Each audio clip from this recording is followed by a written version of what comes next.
중경외시, 건동홍, 국숭세단, 그리고 이화여대, 숙명여대 총 13개 학교의 실제 반영 비율을 정리해 보았습니다. 여러분이 알고 계시는 과목별 반영 비율과는 조금 차이가 있을 수 있는데 왜 그런 건지 지금부터 설명해 드리겠습니다.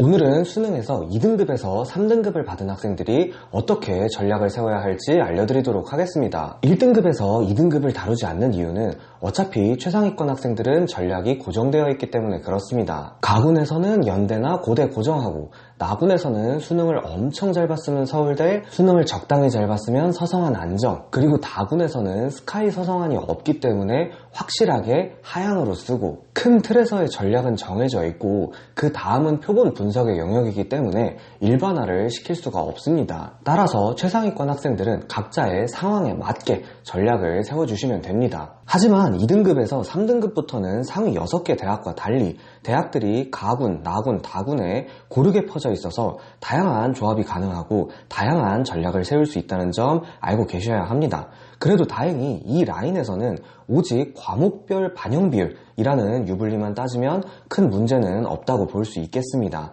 난이도가 그렇게까지 높은 라인은 아니에요. 등급이 3등급에서 4등급 정도로만 내려가도 탐구 2과목 중 잘 본 한 과목만을 반영하는 경우도 많고, 주요 과목인 국어조차 아예 반영하지 않는 경우도 있고, 한국사가 탐구를 대체할 수 있는 경우도 있고, 독특한 경우들이 정말 많습니다. 하지만 인서울 주요 대학의 경우는 그렇지 않기 때문에 예체능을 준비하시는 분들을 제외하면 오직 과목별 반영 비율만 신경 쓰면 된다고 볼 수 있습니다. 게다가 올해는 문과 침공이 이슈가 되면서 교육부 차원의 대처가 이루어진 상황이기 때문에 작년에 비해 미적, 기하, 과탐 필수 같은 제한 조건도 많이 사라진 상황입니다. 그렇기 때문에 이에 따른 유불리도 많이 줄어들었어요. 그래서 과목별 반영 비율만 신경 쓰시면 되는 겁니다. 이제부터 실제 학교들의 과목별 반영 비율을 알려드리겠습니다. 제시해드리는 표를 함께 봐주시면 됩니다. 5월 2등급을 받은 학생들은 평균적으로 중경외시를 보실 거고, 5월 3등급을 받은 학생은 평균적으로 국숭세단 정도를 보실 테니 중경외시, 건동홍, 국숭세단, 그리고 이화여대, 숙명여대 총 13개 학교의 실제 반영 비율을 정리해 보았습니다. 여러분이 알고 계시는 과목별 반영 비율과는 조금 차이가 있을 수 있는데 왜 그런 건지 지금부터 설명해 드리겠습니다. 표에서 제일 먼저 나오는 중앙대와 경희대부터 비교해 볼 건데, 중앙대 이과는 수학을 40%, 경희대 이과는 모집 요강 기준 수학을 35% 반영하기 때문에 여러분들은 지금까지 중앙대가 경희대보다 수학을 더 많이 반영하는구나 이렇게 생각하고 계셨을 수도 있습니다. 하지만 표에는 다르게 나와 있죠. 왜 그러냐면 중앙대는 영어가 가산점으로 들어가기 때문에 국수탐 합계가 100점 만점으로 들어가서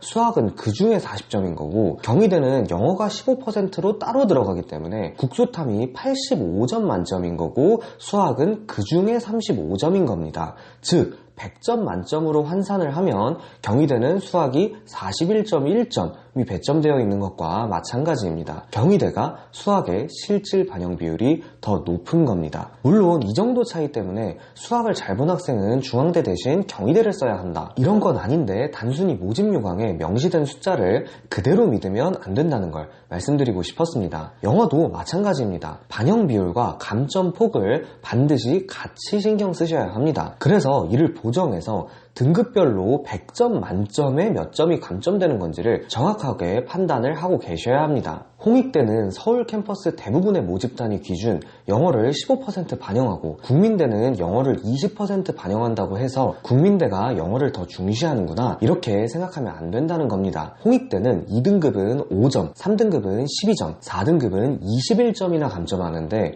국민대는 2등급은 2점, 3등급은 5점, 4등급은 10점을 감점합니다. 즉, 이 점수와 비율을 곱해서 비교해야 상대적으로 정확한 비교가 가능한 겁니다. 영어의 실질적인 감점 비율은 홍익대가 국민대보다 더 높은 겁니다. 당연히 여러분들이 이런 번거로운 계산을 하지 않을 수 있도록 저희가 보시다시피 표를 다 만들어 놨습니다. 그러니까 표를 보면서 나의 상황을 생각해 보기만 하면 되는 겁니다. 이 표는 국어, 수학, 탐구, 합계를 무조건 100점 만점으로 환산해서 모든 학교를 똑같은 기준으로 판단할 수 있도록 만들어 놨고, 영어도 그렇게 나온 100점 만점에서 얼마가 깎이는지를 나타낸 거라 완벽하게 학교끼리 상대적으로 비교가 가능한 구조입니다. 즉 완전히 동일한 조건에서 공평하게 비교할 수 있도록 만들어진 표니까 내가 잘 본 과목을 많이 반영하는 학교가 어디인지, 내가 못 본 과목을 가장 적게 반영하는 학교가 어디인지 판단해 보시길 바랍니다. 이 표만 잘 활용할 수 있다면 2등급에서 3등급을 받은 학생이 고려할 만한 유불리는 대부분 고려했다고 보셔도 됩니다.